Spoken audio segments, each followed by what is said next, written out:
we've covered the range of cars that are available. There's going to be many, many more questions on these cars as the technology on them is so advanced. Thank you for joining us. We're going to go through some of the questions that we've had during the event and some questions that we had come in as well. So just wait for Alex to get in place. Mark, just thank you for your feedback. It's great that you've enjoyed the broadcast. Just obviously you want to have a big shout out as well to everyone in the NHS and all the hard work they're doing. It really, really is appreciated. We're going to move on now to the questions. So Harry, this is one for you. Had a question come in from Bailey as you were doing the accessibility in the car. Does the middle rear seat slide forward on its own in the new Kuga? Hi Bailey, thank you for joining us. That's a brilliant question. So the middle seat doesn't slide on its own sort of independently. It comes in sort of two seats or two banks. The bank of two seats and a singular seat on its own. So you can manoeuvre two separate seats, but unfortunately the middle one isn't one of them on its own. And actually, Max, whilst I have you, as a slight amendment to one of my earlier facts, the car itself is not taller. It is shorter than the previous model, but you do get more headroom. Thank you. I can go to sleep easy. That's great, Harry. Thank you for that. Aaron, you gave us a question earlier regarding if we have any Vignale models, and my colleague Matthew will answer you regarding the Vignale model in the Kuga. The short answer to that one is not yet. It is coming. The launch range that we have at the moment is the titanium ST Line and ST Line X, all in first editions, but those will be joined by a Z-Tech at the entry version of the range and Vignale at the top, coming fairly soon, I believe. I've got a question. I'm going to test my team's knowledge on this one because this is open to all of you now. Does this come from Darren? Does the ST Line X have memory seats? No. It has power seats, but it doesn't have a memory seat on the ST Line X. So it's power adjustment for the seat, but it doesn't have memory with it. Is what I'm going to say. But if one of my colleagues wants to correct me, they're more than welcome. That's great, Matthew. We'll find out soon. We'll watch it. I'm sure someone tells us gone wrong. A few questions coming in. This is for Alex. Is there going to be a full hybrid Kuga? And what is a full hybrid Kuga? Yes, so there is going to be a full hybrid Kuga, hopefully by the end of this year, which will mean you will not have to plug it in. It will be using regenerative braking, much like the Mondeo hybrid that we've got currently. So yes, you won't need to plug it in, it will just be regenerative braking and run off electricity that way. Brilliant. Some more electric related questions, as this is the hot topic at the moment. Matthew, can you use an extension plug on the PHEV cable? No. Another short answer. No, you can't. You may have noticed the cable that comes with the car is a very thick cable. It's much thicker than a standard cable because it's designed to take a higher load. If you plug in a standard cable, much thinner, it can't cope. So you do have to just use the Ford supply cable. I believe it is possible. There are suppliers who will supply longer leads without needing an extension cable.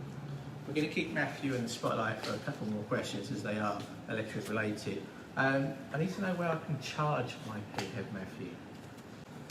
There are lots of ways of finding that out, Shane. The car sat-nav will do it. You can just press the voice button, say, I need fuel, and it will give you a choice on the sat-nav. It will ask you whether you want petrol, diesel, electric, so you can just get the car to do it whilst you're on the move. You can do it on the touchscreen, obviously, but on the move it's easy to do it by voice. Your Ford Pass app, when you have that connected with your car, that will show you where electric charging stations are. There are also various other apps available you can download that will give you locations and rates. So obviously charging from home is part of your domestic electric bill. If you do plug it in somewhere else, you do need to pay for your electric. It's not free, it's just the same as filling up the petrol, you'll have to pay for it elsewhere.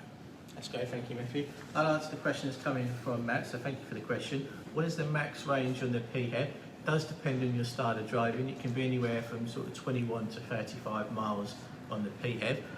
When you run out of charge though, the petrol engine will kick in and then it will do regenerative charging through braking and give you a little bit more power back, so you don't have to worry about actually the battery running out. We'll pass over to Harry for a question. Harry, is the new Kuga available on the Motability scheme? That's a good question. That's a very good question for the non-motability specialist. I believe it is, in so much as with the advance payments, it is available on said Motability scheme. I believe it's about £1,200. Shall I jump in on that one? Yes, please. Yeah, because Motability As a is much Motability more forte. specialist, as well as one of the electric vehicle specialists, the Motability scheme is currently closed to new applications because of the government restrictions on customers coming to the showroom. Motability have had to close the scheme to any new applications. Previously, the new Kuga was added in about mid-February, late March time to the scheme. So yes, it should be on the scheme once the scheme reopens. So we don't have current pricing because there is no price list while the scheme is suspended with the government restrictions in place. That's great. Yes, thank but you. Question for Alex: is the car available in blue?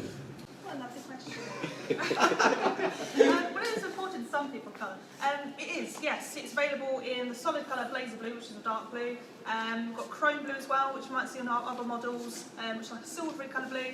And then exclusive to the Vignale when it comes out, it'll be in blue panther as well. And final question before we end the event today is how long does it take to charge the electric plug-in Kuga? Matthew, Harry, Alex, any ideas? We should know this really, shouldn't we? Yes, to plug it in and charge it, if you're plugging in on the 3-pin socket, it's about 6 hours for a full charge. If you're using a wall box at home, that's about 3.5. But if you're on a much higher voltage public charging station, it can be reduced down to about 30 minutes or so for the charge.